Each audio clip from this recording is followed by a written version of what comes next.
Okay students, last video में हम लोग डिस्कस कर रहे थे चैप्टर 8। ठीक है, वो अपना कंप्लीट नहीं हुआ था, लेकिन जो रिवाइज सिलेबस आया है जिसके अकॉर्डिंग हम जो है वो नेक्स्ट चैप्टर स्टार्ट कर रहे हैं। कोरोना के कारण जो है वो अपना चैप्टर जो है वो काफ़ी कम हो गए हैं, यानी कि सिलेबस जो है वो 40% जो है वो कम किया गया है। ठीक है, तो उसके अकॉर्डिंग जो चैप्टर हमने पढ़ा है, यानी कि जो सेल वाला जो चैप्टर था वो तो है, लेकिन उसके अंदर जो हम क्रोमोसोम्स डिस्कस कर रहे थे वो अपने सिलेबस के अंदर अभी नहीं है। तो इसलिए मैंने चैप्टर नंबर 8 को जो है वो अभी बीच में ही ड्रॉप कर दिया है। अभी मैं नेक्स्ट चैप्टर स्टार्ट कर रहा हूँ, आपके चैप्टर नंबर 10। ठीक है, cell cycle and cell division. ठीक है, सबसे पहले हम बात करेंगे आपके सेल साइकिल या कोशिका चक्र के बारे में।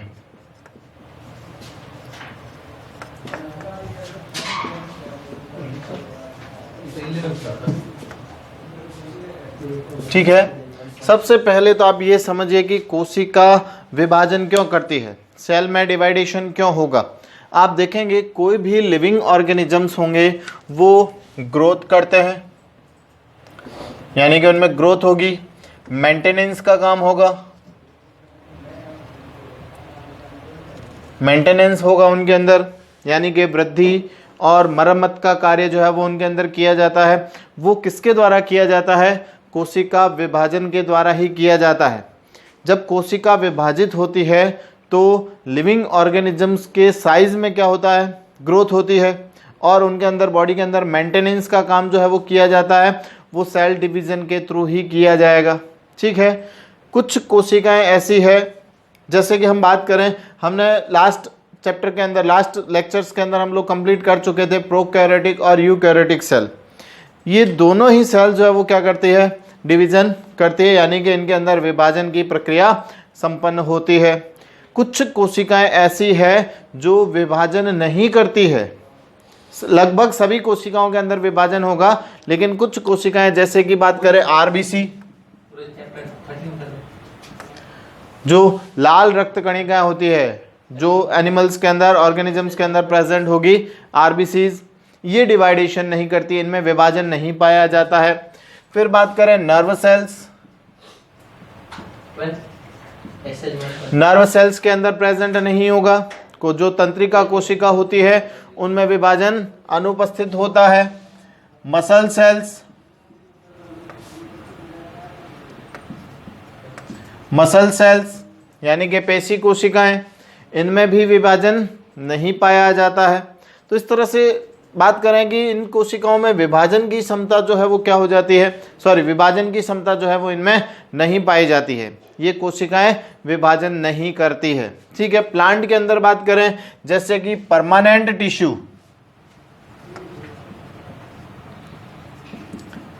परमानेंट टिश्यूज के अंदर जो है वो डिवाइडेशन कैपेसिटी नहीं पाई जाती है। जो स्थायी ऊतक होता है इसकी कोशिकाएं विभाजन नहीं करती है। ठीक है, तो ये कुछ कोशिकाएं जो विभाजन नहीं करती है। बाकी सारी प्रोकैरियोटिक और यूकैरियोटिक कोशिकाएं, माइक्रो ऑर्गेनिज्म से लेकर हायर ऑर्गेनिजम्स, सबके अंदर कोशिकाएं जो है वो क्या करती है? विभाजन करती है, और उस विभाजन के द्वारा ही कोशिकाओं के अंदर ग्रोथ और मेंटेनेंस का काम जो है वो क्या किया जाता है? कंप्लीट किया जाता है। ठीक है, तो यहाँ पर हम बात कर रहे हैं आपके सेल साइकिल की। ठीक है, चलिए सबसे पहले हम बात करें सेल साइकिल की डेफिनेशन क्या होगी, या आप इसको समझना चाहें कि कोशिका चक्र क्या है तो आप इसको कैसे समझेंगे।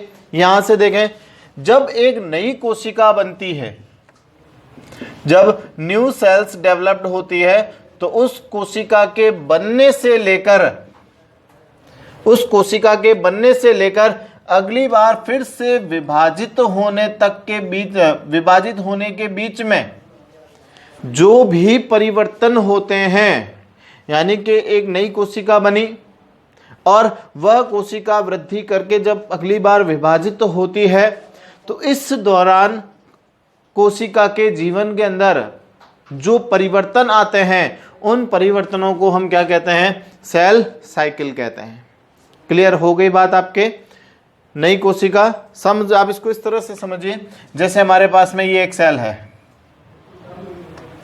ठीक है, अकॉर्डिंग टू रुडोल्फ विर्चो, जो हमने सेल थ्योरी पढ़ी थी, जिसके अंदर हमने बात की थी रेडोल्फ विर्चो के according new cells are formed pre existing cells, यानी कि नई कोशिका की उत्पत्ति किससे होती है? पहले से उपस्थित कोशिका के विभाजन से होती है।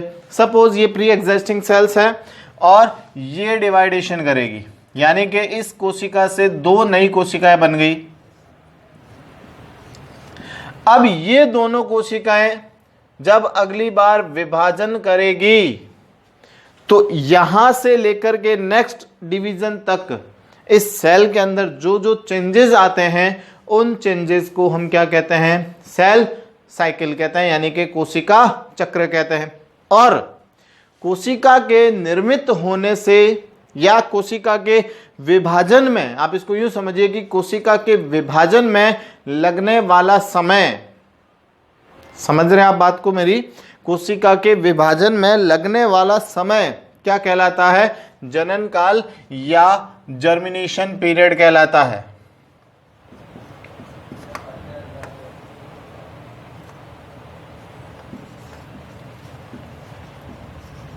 जनरेशन पीरियड, यानी कि कोशिका के विभाजन में जो समय लगता है उस समय को हम कहते हैं जनन काल या जनरेशन पीरियड। क्लियर है? चलिए अब बात करें कि कोशिका विभाजित क्यों होती है। अभी ये तो हमने बात कर ली कि वो ग्रोथ करती है तो विभाजन के थ्रू ही करेगी, मेंटेनेंस का काम भी विभाजन के थ्रू ही होगा।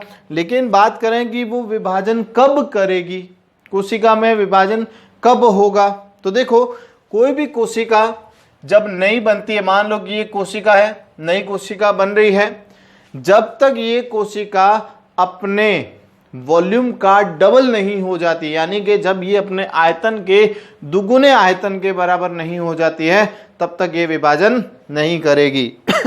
सॉरी, यानी कि कोशिका के अंदर विभाजन कब होगा? जब एक नई कोशिका अपने मूल आयतन से अधिक हो जाती है तो उसको कहते हैं कि वह कोशिका अब विभाजन करने वाली है। आप इसको समझिए हर्टविग के न्यूक्लियोप्लाज्मिक इंडेक्स के थ्रू। हमने लास्ट वीडियो के अंदर डिस्कस किया था न्यूक्लियोप्लाज्मिक इंडेक्स, या इसको हम KI भी बोल सकते हैं, कैरियोकाइनेसिस इंडेक्स। ठीक है, क्या है न्यूक्लियोप्लाज्मिक इंडेक्स? देखिए केंद्रक द्रव्य यानी कि न्यूक्लियोप्लाज्म और साइटोप्लाज्म, इन दोनों का जो रेशियो होता है वो फिक्स होता है, यानी कि एक बैलेंस कंडीशन के अंदर होता है। जब ये रेशियो क्या हो जाए? डिस्टर्ब हो जाए, यानी कि कोशिका द्रव्य और केंद्रक द्रव्य के अनुपात में अंतर आ जाए, तो कोशिका क्या करेगी? विभाजन करेगी और उस विभाजन के द्वारा वो अपने उस अनुपात को, यानी कि उन दोनों के जो बीच में संबंध है, जो निश्चित संबंध है, उसे बनाए रखने का काम करेगी। तो हर्टविग ने न्यूक्लियोप्लाज्मिक इंडेक्स क्या बताया? Vn upon Vc minus Vn, यानी कि केंद्रक द्रव्य Vn means volume of nucleus and Vc means volume of cell. Cell और न्यूक्लियस, इन दोनों के वॉल्यूम में क्या होता है? एक इंटर रिलेशन होता है। इन दोनों का जो वॉल्यूम है वो एक फिक्स रेशियो के अंदर प्रेजेंट होता है, और जब ये रेशियो डिस्टर्ब हो जाए, चाहे तो वो वॉल्यूम ऑफ सेल इंक्रीज हो जाए या वॉल्यूम ऑफ न्यूक्लियस इंक्रीज हो जाए, जैसे ही दोनों का रेशियो डिस्टर्ब होगा, रेशियो मिसमैच होगा, तो वो सेल क्या करेगी? डिवाइड हो जाएगी, और उस डिवाइडेशन के थ्रू वो क्या कर लेगी? वापस से अपने उस कैरियोप्लाज्मिक इंडेक्स को या न्यूक्लियोप्लाज्मिक इंडेक्स को क्या कर लेती है? लेवल में ले आती है, इक्वल कर लेती है। क्लियर हो गई होगी बात आपको? तो ये जो फॉर्मूला है वो दिया था आपके हर्टविग, बाय हर्टविग। इन्होंने ही सबसे पहले बताया था, जो है वो कोशिका का आयतन और केंद्रक का आयतन जो है वो एक निश्चित अनुपात में होता है, जिसे न्यूक्लियोप्लाज्मिक इंडेक्स कहा जाता है या केंद्रक द्रव्य सूचकांक कहा जाता है। ठीक है, फिर बात करें, एक और रीजन हो सकता है। एक तो न्यूक्लियोप्लाज्मिक इंडेक्स का रीजन हो गया, एक रीजन हो सकता है आपके एजिंग, यानी कि आप इसे कह सकते हैं जीर्णता।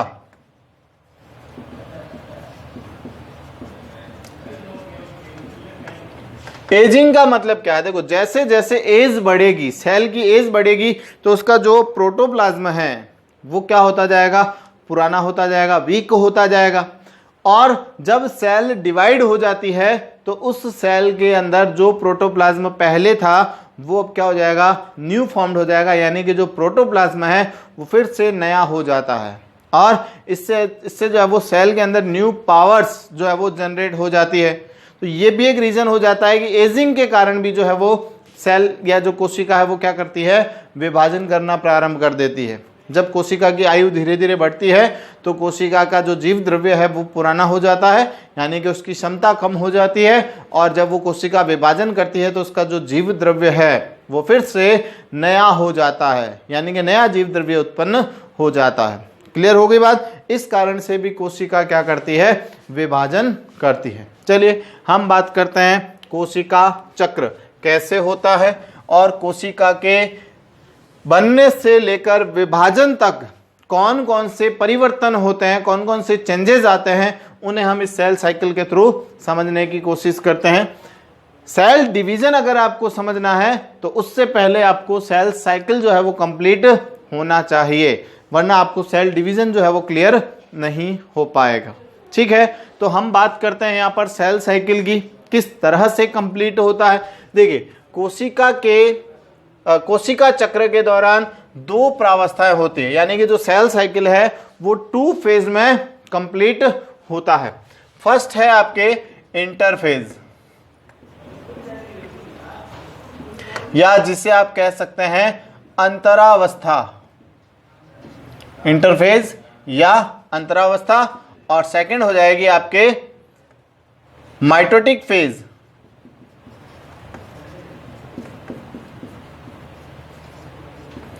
इसको आप डिवीजन फेज बोल सकते हैं,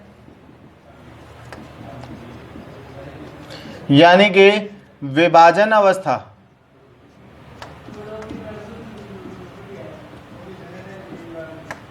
ठीक है, माइटोटिक फेज या एम फेज जो है वो 2 पार्ट्स में कंप्लीट होगी। फर्स्ट हो जाएगी आपके कैरियोकाइनेसिस, यानी कि केंद्रक विभाजन,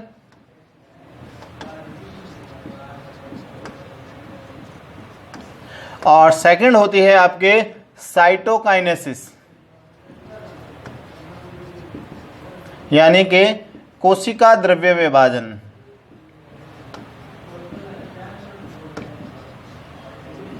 ठीक है, कैरियोकाइनेसिस और साइटोकाइनेसिस ये हम बाद में डिस्कस करेंगे। अभी हम बात करते हैं इंटरफेज के बारे में। देखिए, इंटरफेज के अंदर सेल डिवाइड नहीं होती है, ये ध्यान रखना, यहां पर सेल डिवीजन नहीं होगा। और माइटोटिक फेज के अंदर सेल क्या होती है? डिवाइड होती है, यानी कि सेल डिवीजन होता है।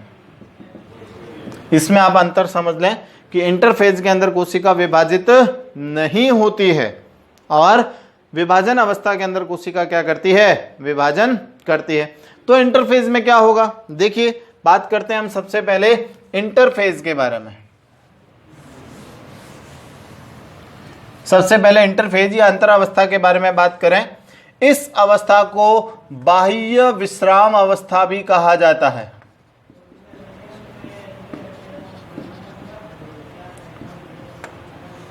बाह्य विश्राम अवस्था का मतलब है आउटर रेस्ट फेज, यानी कि बाहर से तो आपको कोशिका विभाजित हो विश्राम की अवस्था में दिखाई देगी। मतलब अगर आप एक डिवाइड सेल का, डिवीजन वाली सेल को अगर आप स्टडी कर रहे हैं तो इस फेज के अंदर, इंटरफेज के अंदर जो है वो आपको सेल रिलैक्स फेज के अंदर जो है वो नजर आएगी, लेकिन वो रिलैक्स होती नहीं है, उसके अंदर बहुत सारे चेंजेस होते रहते हैं। इस रेस्ट फेज के अंदर, इस रिलैक्स फेज के अंदर सेल की इनर साइड के अंदर बहुत सारे क्या होंगे? चेंजेस होते रहते हैं। ठीक है, ये होगी आपके इंटरफेज स्टेज। इंटरफेज स्टेज के अंदर सेल और न्यूक्लियस, या ऐसे भी कह सकते हैं कि न्यूक्लियस और न्यूक्लियोलस यानी कि केंद्रक और केंद्रिका, इन दोनों का साइज क्या हो जाता है? इंक्रीज हो जाता है, यानी कि इन दोनों के आयतन में वृद्धि हो जाती है। ये कहलाएगी आपके इंटरफेज स्टेज। चलिए, अब ये इंटरफेज स्टेज और क्या हो सकती है? तो कह सकते हैं कि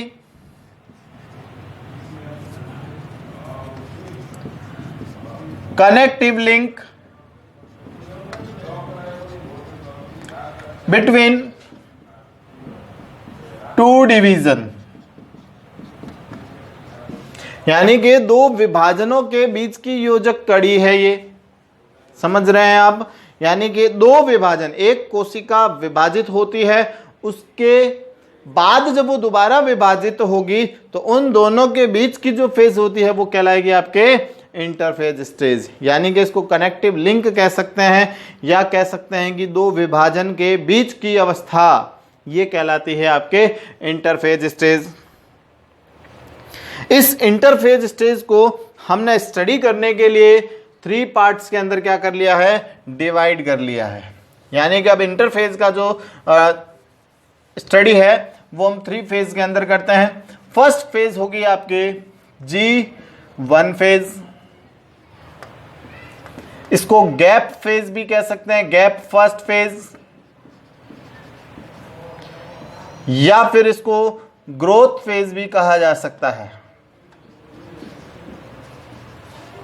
ठीक है, G1 फेज कह सकते हैं, हिंदी वाले इसको वृद्धि अवस्था, वृद्धि प्रावस्था के नाम से भी इसको ध्यान रख सकते हैं। क्लियर हो गई होगी आपको बात? तो ये सबसे पहली स्टेज होगी। देखिए, कह सकते हैं सेल डिवाइड होने में टोटल जितना टाइम लगता है उसका मैक्सिमम टाइम जो है वो किस में लगेगा? G1 फेज में लगेगा। यानी कि कह सकते हैं ये फेज जो है वो अप्रॉक्स 12 आवर्स के अंदर कंप्लीट होती है। यानी कि इस अवस्था को पूरा होने में 12 घंटे और उससे थोड़ा ज़्यादा समय भी लग सकता है, कम भी लग सकता है। अप्रॉक्स 12 घंटे का समय जो है वो इस अवस्था में लगता है। एग्जाम्पल बता दूं मैं आपको कि चूहों के अंदर जो विभाजन अवस्था होती है, चूहों की कोशिकाओं के अंदर जो विभाजन अवस्था होती है उसमें G1 फेज जो है वो 12 घंटे में होती है। यानी कि कोशिका विभाजन का अधिकतम समय जो है वो G1 फेज में लगता है। इसको कह सकते हैं longest phase, longest phase of cell division. Okay, और क्या कह सकते हैं? इससे कहा जा सकता है आपके प्रिपरेशन फेज। प्रिपरेशन फेज का मतलब है तैयारी की अवस्था। बहुत महत्वपूर्ण है ये, इंपॉर्टेंट फेज है ये। तैयारी की अवस्था कहा जाता है इसे। कैसी तैयारी? कोशिका विभाजन की तैयारी। तैयारी किस चीज की होगी? सेल डिवीजन की बात कर रहे हैं हम, तो सेल डिवीजन की तैयारी होती है। तो देखिए, कोशिका विभाजन के लिए जो रिक्वायर्ड मटेरियल होते हैं उनको कलेक्ट किया जाता है, उनका फॉर्मेशन किया जाता है इस फेज के अंदर। बहुत इंपॉर्टेंट फेज है ये सेल साइकिल के अंदर। तो कोशिका निर्माण के लिए जिन पदार्थों की, रॉ मटेरियल की रिक्वायरमेंट होती है वो सारे G1 फेज के अंदर प्रोड्यूस्ड कर लिए जाते हैं, या कह सकते हैं कि फॉर्म कर लिए जाते हैं। क्या चाहिए? किसकी रिक्वायरमेंट है? प्रोटीन चाहिए, यानी कि एंजाइम्स की रिक्वायरमेंट होगी। ठीक है, और क्या चाहिए? आरएनए चाहिए। किसके लिए चाहिए? सेल डिवीजन में क्या होता है? रेप्लिकेशन ऑफ डीएनए, यानी कि नए डीएनए का निर्माण होता है। तो डीएनए के निर्माण करने के लिए जो है वो प्रोटीन की रिक्वायरमेंट होगी, आरएनए की रिक्वायरमेंट होती है। क्लियर हो गई बात? ठीक है, अब देखिए, कुछ कोशिकाएं ऐसी होती है जिनमें G1 फेज नहीं होगी, या आप यूं कह सकते हैं कि अगर कोई कोशिका विभाजन नहीं करती है तो क्या उसमें G1 फेज होगी? तो उसमें G1 फेज नहीं होती है, उसे कहा जाता है G0 फेज या G0 फेज। जी जीरो फेज का मतलब क्या है कि वह कोशिका रेस्ट पीरियड में चली गई है, विश्राम अवस्था में चली गई है, उसमें विभाजन नहीं होगा। और जब कह सकते हैं कि फेवरेबल कंडीशन आती है, जब अनुकूल समय आएगा, तो वह कोशिका फिर से जीवन फेज के अंदर क्या कर जाएगी, एंटर कर जाती है। क्लियर हो गई बात। तो ये है सबसे महत्वपूर्ण अवस्था और इसे कहा जाता है प्रिपरेशन फेज, तैयारी की अवस्था कहा जाता है। किसकी तैयारी होती है, प्रोटीन और आरएनए का जो है वो यहां पर फॉर्मेशन किया जाता है, जो कि नेक्स्ट फेज के अंदर क्या करती है, नेक्स्ट फेज के अंदर डीएनए फॉर्मेशन के लिए, डीएनए रेप्लिकेशन के लिए काम में आएगी। चलिए सेकंड फेज की बात करते हैं। सेकंड फेज आती है आपके एस फेज, इसको आप सिंथेसिस फेज भी बोल सकते हैं, इसीलिए तो नाम इसका एस फेज रखा है, सिंथेसिस फेज, या इसको हिंदी में कहेंगे संश्लेषण प्रावस्था।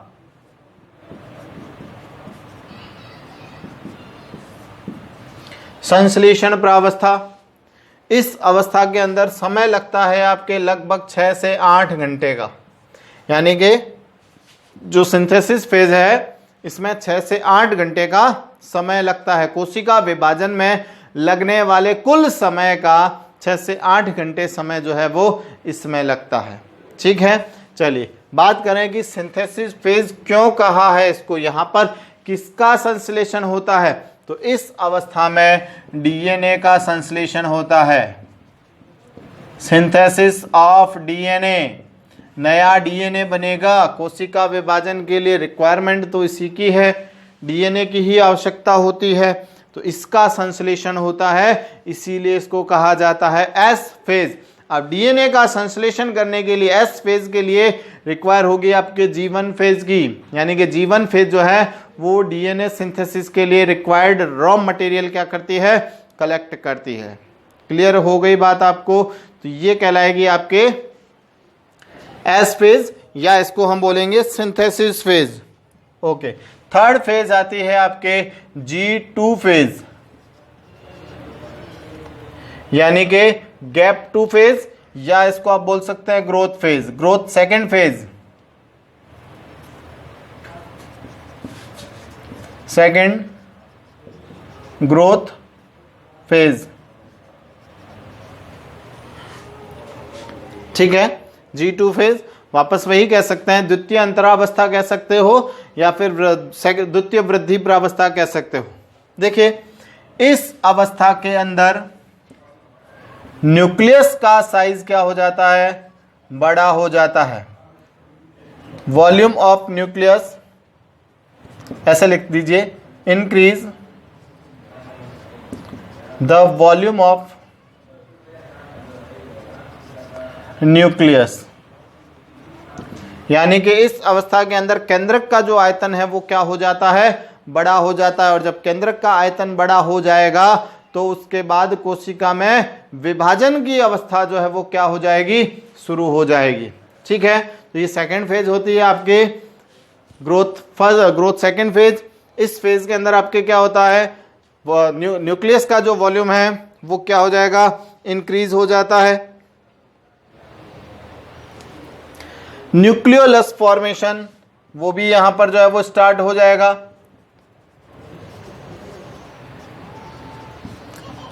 Nucleolus formation, sorry nucleolus formation यहां नहीं होगा, वो आगे की फेज के अंदर होगा, यानी कि आरएनए, डीएनए, ये सब कंप्लीटली यहां पर क्या हो जाते हैं, सिंथेसाइज्ड हो जाते हैं, जिससे जो है वो न्यूक्लियस का जो साइज है वो क्या हो जाता है, एनलार्ज हो जाता है।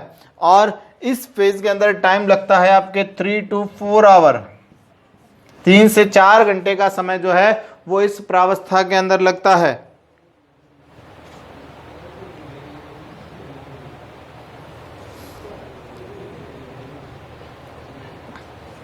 इस अवस्था के अंदर कोशिका के अंदर मेटाबॉलिक एक्टिविटी जो है वो स्टार्ट हो जाती है, फास्ट हो जाती है।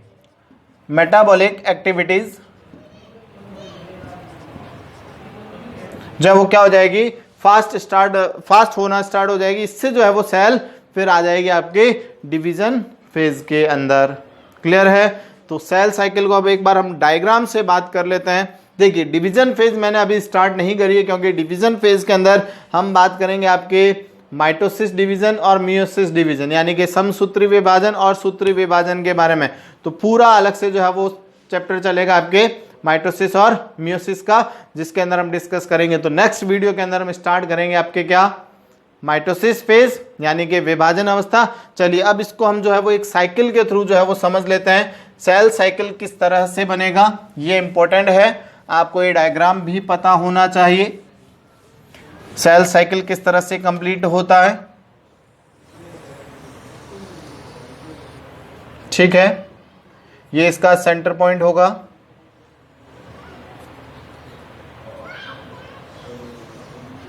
ये जो सबसे पहली आप फेज देख रहे हैं ये हो जाएगा आपके G1 फेज, और सबसे ज़्यादा समय जो है वो इसी में लगता है 12 to 14 आवर्स, 12 से 14 घंटे का समय जो है वो इस अवस्था के अंदर लगता है।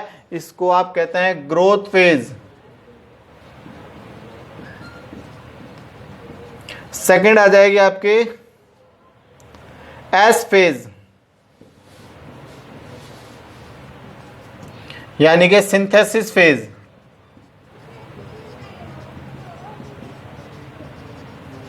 ठीक है, और टोटल टाइम लगता है आपके 6 to 8 आवर्स। उसके बाद में आ जाती है आपके G2 फेज, टोटल टाइम लगेगा 3 to 4 आवर्स। ठीक है, सेकेंड ग्रोथ फेज या सेकेंड गैप फेज। और उसके बाद में ये जो पूरी फेज है वो क्या आ जाएगी आपके एम फेज। अब इसकी भी जो है वो डिफरेंट फेजेज चलेगी, आपके इंटरफेज चलेगी, मेटाफेज चलेगी, एनाफेज चलेगी, टीलोफेज चलेगी। तो वो हम बाद में जो है वो नेक्स्ट वीडियो के अंदर जब पूरा सेल साइकिल कंप्लीट करेंगे, यानी कि जब माइटोटिक फेज स्टार्ट करेंगे। अभी तक तो हमने जो है वो 3 फेज स्टार्ट करी है, फिर उसके बाद में हम अलग से जो है वो माइटोटिक फेज के बारे में बात करेंगे। ठीक है, देखिए ये जो इंटरफेज है, इंटरफेज के अंदर जो हमने G1, S और G2 फेज को हमने डिवाइड किया है, ये सभी के अंदर क्या होगी, कॉमन होगी। चाहे हम माइटोसिस डिवीजन पढ़ेंगे चाहे मियोसिस डिवीजन पढ़ेंगे, ये फेज तो क्या होगी, दोनों में कॉमन चलेगी। इंटरफेज में तो कोई चेंजेस नहीं होगा। अब जो ये माइटोसिस फेज है वो डिफरेंट सेल के अंदर क्या होगी, डिफरेंट टाइप्स की होगी। तो इसके लिए जो है वो हम अलग से वीडियो के अंदर बात करेंगे।